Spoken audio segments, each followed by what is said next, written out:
Hello guys, आपका स्वागत है एक और नई और दिल दहला देने वाली कहानी में। यह कहानी एक छोटे से गांव की है जिसका नाम था कालपुर। यह गांव घने जंगलों के बीच बसा था और यहाँ की एक कहानी कई पीढ़ियों से चली आ रही थी जो गांव वालों के दिलों में खौफ पैदा करती थी। कहा जाता है कि गांव के किनारे एक पुराना कुआं था जिसे डाकिनी का कुआं कहा जाता था। कहानी के अनुसार कई साल पहले एक औरत जिसका नाम सावित्री था गांव के बाहर रहती थी। लोग कहते थे कि वह जादू टोने में माहिर थी। गांव के लोग उसे पसंद नहीं करते थे और उसे अपशगुन मानते थे। एक रात गांव के कुछ लोगों ने उसे चुड़ैल मारकर मार डाला और उसके शरीर को उसी कुएं में फेंक दिया। इसके बाद से अजीब घटनाएं होने लगी। गांव में हर अमावस्या की रात कुएं के पास सफेद साड़ी में एक औरत देखने लगी। उसकी आंखें जलती हुई लाल होती थी और वह हर उस व्यक्ति को अपनी ओर खींचती थी कोशिश करने में जो उसके पास जाता। गांव के कई लोग कहते थे कि उन्होंने उस औरत की हंसी सुनी है और जिन लोगों ने उसकी आंखों में देखा वे कभी वापस नहीं लौटे। वक्त बीतता गया लेकिन उस कुएं से जुड़ी भयानक घटनाएं कभी खत्म नहीं हुई। लोग उस जगह से दूर रहने लगे और यहाँ तक कि गांव छोड़कर जाने लगे। जो लोग वहाँ रहते थे वे सूरज ढलते ही अपने घरों में बंद हो जाते थे। कहते हैं कि सावित्री की आत्मा आज भी उस कुएं में भटकती है अपने साथ हुए अन्याय का बदला लेने के लिए। समय बीतता गया पर गांव की स्थिति और भयावह होती गई। डाकिनी के कुएं की कहानी केवल बुजुर्गों की बातों तक नहीं सीमित रही बल्कि कई लोग अजीब घटनाओं का साक्षी बने। एक दिन गांव में एक नया परिवार आया। वे शहर से थे और इन कहानियों पर विश्वास नहीं करते थे। परिवार में एक युवक था जिसका नाम अर्जुन था। वह उत्सुक था और गांव वालों की बातों को केवल अंधविश्वास मानता था। अर्जुन ने गांव के लोगों से कुएं की कहानी सुनी लेकिन उसे लगा कि यह सिर्फ डर फैलने का एक तरीका है। उसने ठान लिया कि वह उस कुएं के रहस्य को खुद जाकर देखेगा। एक रात जब अमावस्या थी अर्जुन ने अपने कुछ दोस्तों को बुलाया और उन्हें इस रोमांचक अभियान में साथ चलने के लिए मना लिया। गहरी रात में जब आसमान में चांद नहीं था और हवा की सर्द झोंके हड्डियों में सिरप पैदा कर रही थी, अर्जुन और उसके दोस्त अपने हाथों में टॉर्च लिए डाकिनी के कुएं की ओर बढ़े। गांव वाले खिड़कियों से झांक रहे थे लेकिन कोई उन्हें रोकने की हिम्मत नहीं कर रहा था। सबको पता था कि कुछ बुरा होने वाला है। जब वे कुएं के पास पहुंचे चारों ओर सन्नाटा छाया हुआ था। हवा बंद हो गई थी और पैरों की पत्तियों भी मानो रुक गई हो। अर्जुन ने अपने दोस्तों से कहा, देखो ये सब बस लोगों के मन का वहम है, कुछ भी नहीं है यहाँ। जैसे ही वह कुएं के पास गया और झांकने की कोशिश की, अचानक हवा में एक अजीब सी ठंडक फैल गई। दोस्तों के चेहरे पर डर साफ दिख रहा था, लेकिन अर्जुन उन्हें हिम्मत दिला रहा था। तभी अचानक कुएं से एक भयानक झकझोर देने वाली हंसी गूंजी। अर्जुन के दोस्तों ने घबराकर पीछे हटना चाहा, लेकिन अर्जुन ने उन्हें रोक लिया और खुद कुएं के अंदर झांकने लगा। जैसे ही उसने कुएं के अंदर देखा, उसे किसी की परछाई दिखी, जो धीरे जैसे ही अर्जुन ने कुएं के अंदर झांका, वह परछाई धीरे धीरे स्पष्ट होने लगी। उसकी आंखें जैसे ही उस पर पड़ी, वह कांप गया। परछाई सफेद साड़ी में एक औरत की थी, जिसके लंबे बाल हवा में उड़ रहे थे और उसकी लाल चमकती आंखें अर्जुन को सीधा घूरे रह जा रही थी। अर्जुन की सांसें रुकने लगी, उसकी हिम्मत जवाब दे रही थी, लेकिन वह वहां से हिल भी नहीं पा रहा था। अर्जुन के दोस्त चीखते हुए पीछे हट गए और भागने की कोशिश करने लगे, लेकिन अर्जुन मानो उस औरत की आंखों के वश में आ चुका था।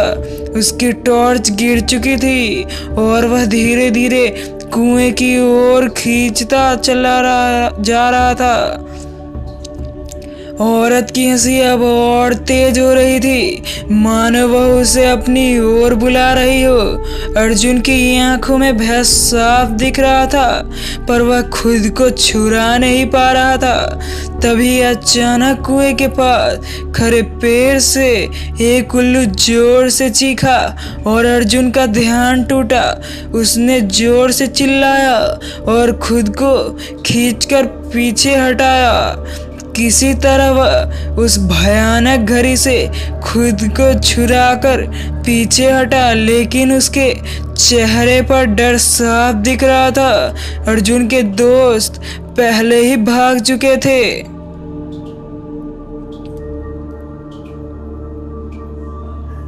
और वह अकेला था। हाफते हुए वापस गांव की ओर दौड़ पड़ा। गांव के लोग अपने घरों से झांक रहे थे और जैसे ही अर्जुन वापस आया, वह बेहोश हो गया। वापस गांव के बुजुर्ग उसे उठाकर घर ले गए। कई दिनों तक अर्जुन बेसुध रहा। बुरे सपना और हंसी की गूंज उसके दिमाग में बार बार आ रही थी। जब उसे होश आया तो उसने गांव वालों को सब कुछ बताया। अब उसे एहसास हो गया था कि डाकिनी की कहानियां सिर्फ अंधविश्वास नहीं थी, वह सच में वहां थी और उसका बदला अभी बाकी था। अर्जुन के बाद गांव के लोग और भी ज्यादा सावधान हो गए। उन्होंने उस कुएं को पूरी तरह से बंद कर दिया और उसके आसपास कोई भी जाने की हिम्मत नहीं करता था। अर्जुन के अनुभव के बाद गांव वालों से डाकिनी के कुएं को बंद करवाने के लिए एक बड़े तांत्रिक को बुलाया। तांत्रिक ने गांव वालों को भरोसा दिलाया कि वह उस भूत या आत्मा को शांत कर देगा।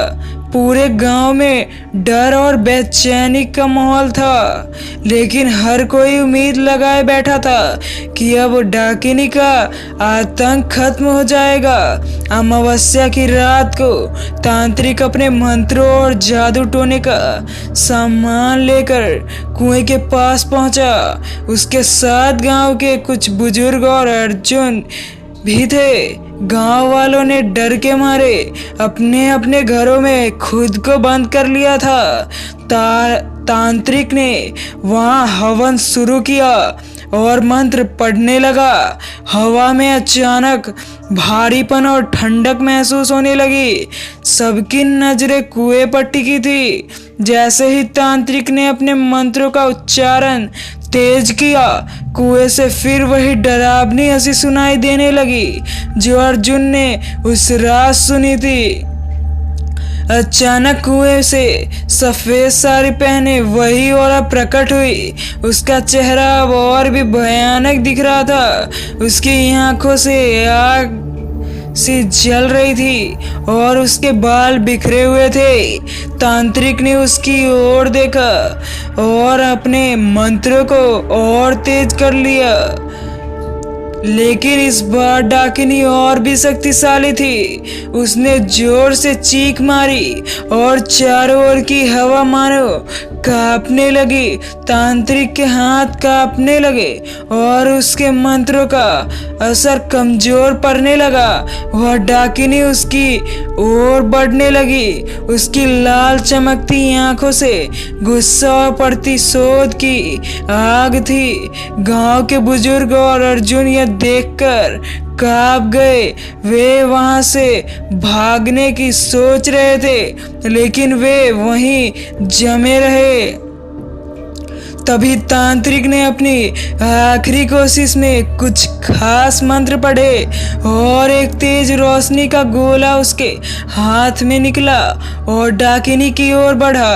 डाकिनी ने एक चीख के साथ उस रोशनी को रोकने की कोशिश की, लेकिन वो उसमें जलने लगी। उसका शरीर धीरे धीरे धुएं में बदलने लगा और उसकी भयानक चीखें पूरे गांव में गूंजने लगी।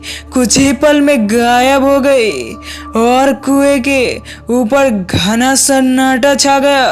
तांत्रिक ने बताया कि उसने डाकिनी की आत्मा को हमेशा के लिए बांध दिया है, लेकिन उसने गांव वालों को चेतावनी दी कि अगर कभी कुएं को छेड़ा गया तो वह आत्मा फिर से जाग सकती है। गांव वालों ने कुएं को हमेशा के लिए ढक दिया और वहां से दूर रहने की कसम खाई। अर्जुन और गांव के बाकी लोग अब भी भयानक रातों में याद करते थे, लेकिन वे जानते थे कि अगर उन्होंने तांत्रिक की चेतावनी नहीं मानी तो डाकिनी फिर से वापस आ सकती है। कुएं को ढकने के बाद गांव में कुछ समय के लिए शांति छा गई। डाकिनी की चीखें और उसकी हंसी अब सुनाई नहीं देती थी और लोग मानने लगे थे कि तांत्रिक ने सच में उसे हमेशा के लिए बांध दिया है। अर्जुन भी धीरे धीरे अपनी जिंदगी में लौटने लगा, लेकिन उसके मन में अभी एक डर बना रहता था। वह रात बार बार उसके सपनों में लौट आती और वह बार बार कुएं के पास उसकी सफेद साड़ी वाली औरत को देखता। 1 साल बीत चुके थे और गांव के लोग धीरे धीरे उस घटना को भूलने लगे थे, लेकिन कुछ गांव वालों को महसूस हुआ कि उस कुएं के आसपास की जमीन अब भी अजीब लगती है। वहां कोई पेड़ नहीं उगता और कभी कभी रात को वहां से ठंडी हवा की अजीब झोंके आती। हालांकि कोई खुलकर इस बारे में बात नहीं करता था, मगर कुछ लोगों को अब भी लगता था कि कुछ गड़बड़ थी। फिर एक दिन गांव में एक नया परिवार आकर बस गया। एक परिवार में एक नवविवाहित जोड़ा था जिसमें लड़की का नाम मीरा था। वो बहुत जिज्ञासु थी और गांव की पुरानी कहानियों के बारे में जानने के लिए उत्सुक रहती थी। गांव के लोग उसे कुएं की कहानी से दूर रखने की कोशिश करते थे, लेकिन अर्जुन से उसकी दोस्ती हो गई और एक दिन उसने अर्जुन से पूरी कहानी जानने की जिद की। अर्जुन ने शुरू में मना किया, लेकिन मीरा के जिद करने पर उसने उसे सब कुछ बता दिया। मीरा को यह सब कुछ सुनकर अजीब लगा, पर वह इस बात पर यकीन नहीं कर पा रही थी कि कुएं में अब भी कुछ गलत हो सकता है। अर्जुन ने उसे चेतावनी दी कि वह कुएं के पास कभी न जाए, लेकिन मीरा की जिज्ञासा और बढ़ गई।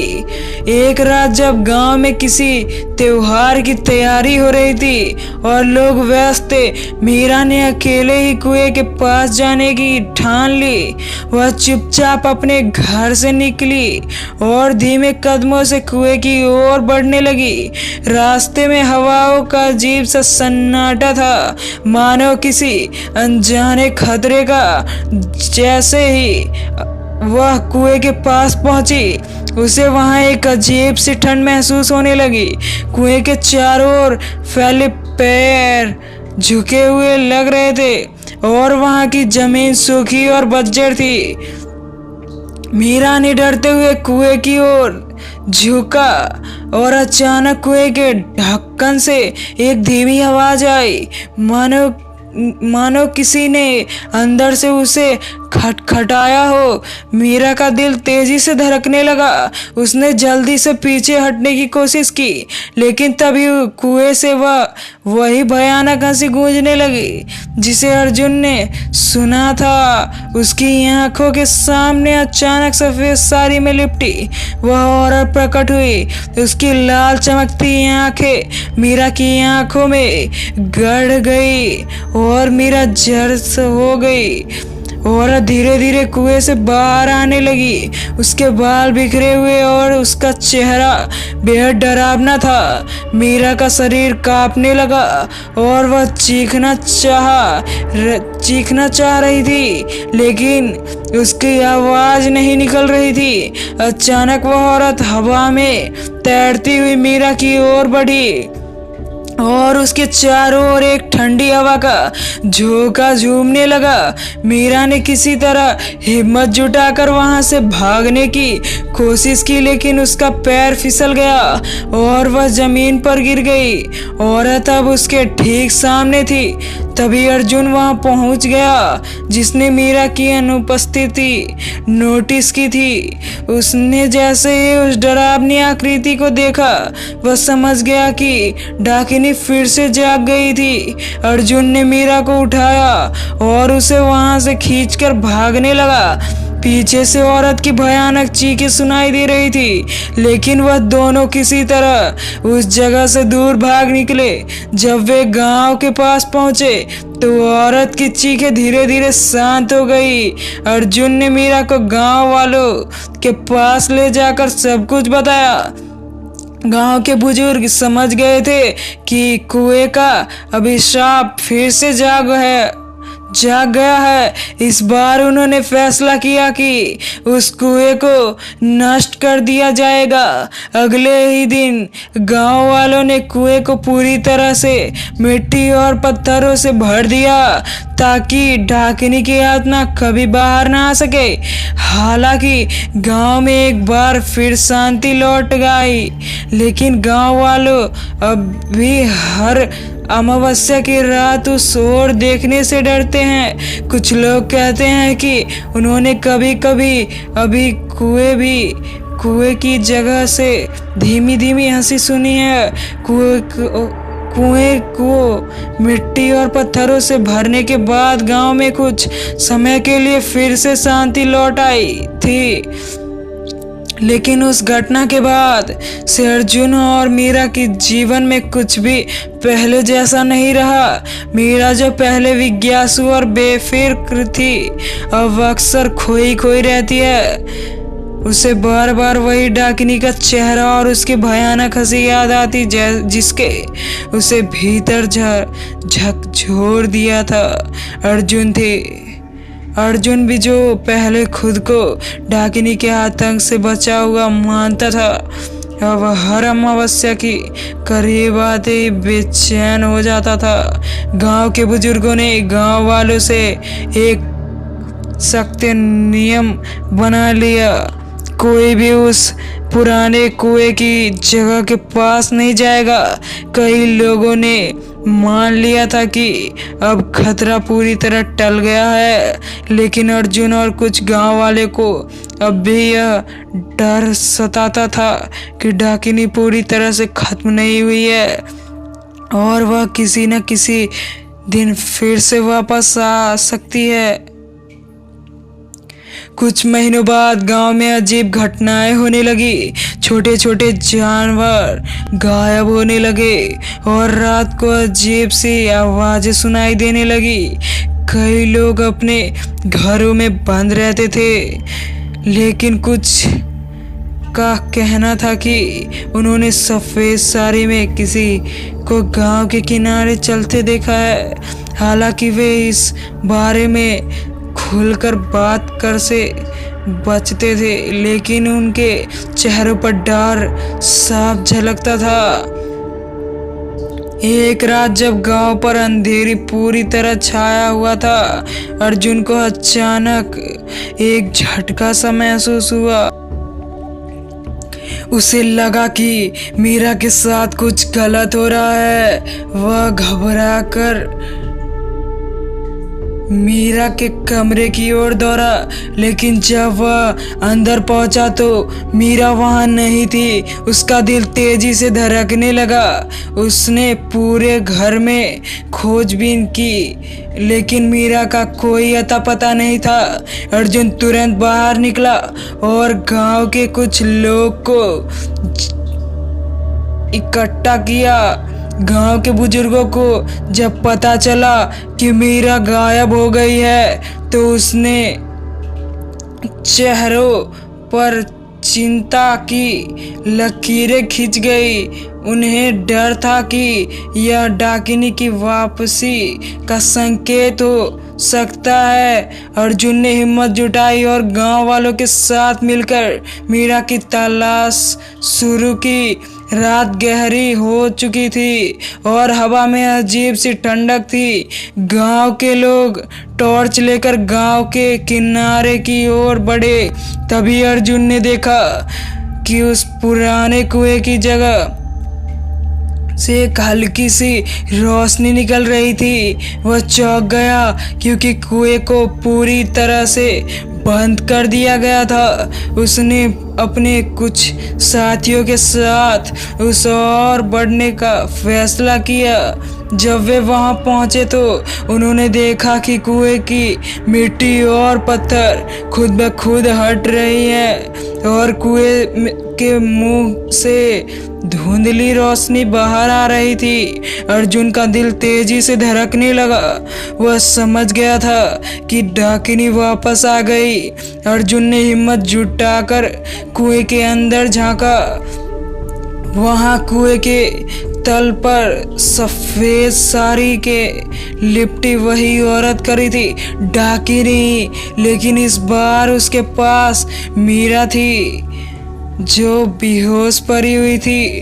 डाकिनी ने अर्जुन की ओर देखा और उसकी आंखों में वही भयानक चमक लौट आई।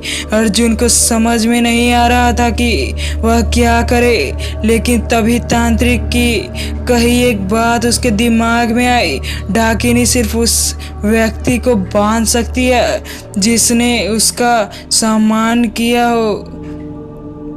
उसका बदला अधूरा है और अगर उसे रोका नहीं गया तो वह और शक्तिशाली हो जाएगी। अर्जुन ने तुरंत समझ गया कि उसे इस बार अकेले ही डाकिनी का सामना करना होगा।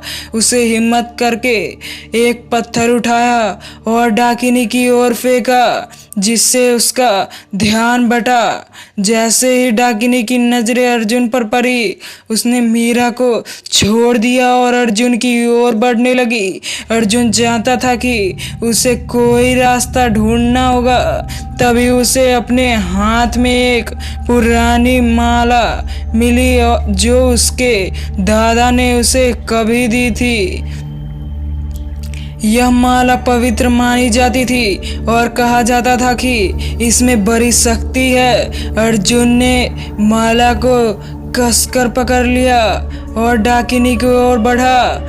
जैसे ही डाकिनी ने उसे पकड़ने की कोशिश की, अर्जुन ने माला को उसकी ओर बढ़ाया।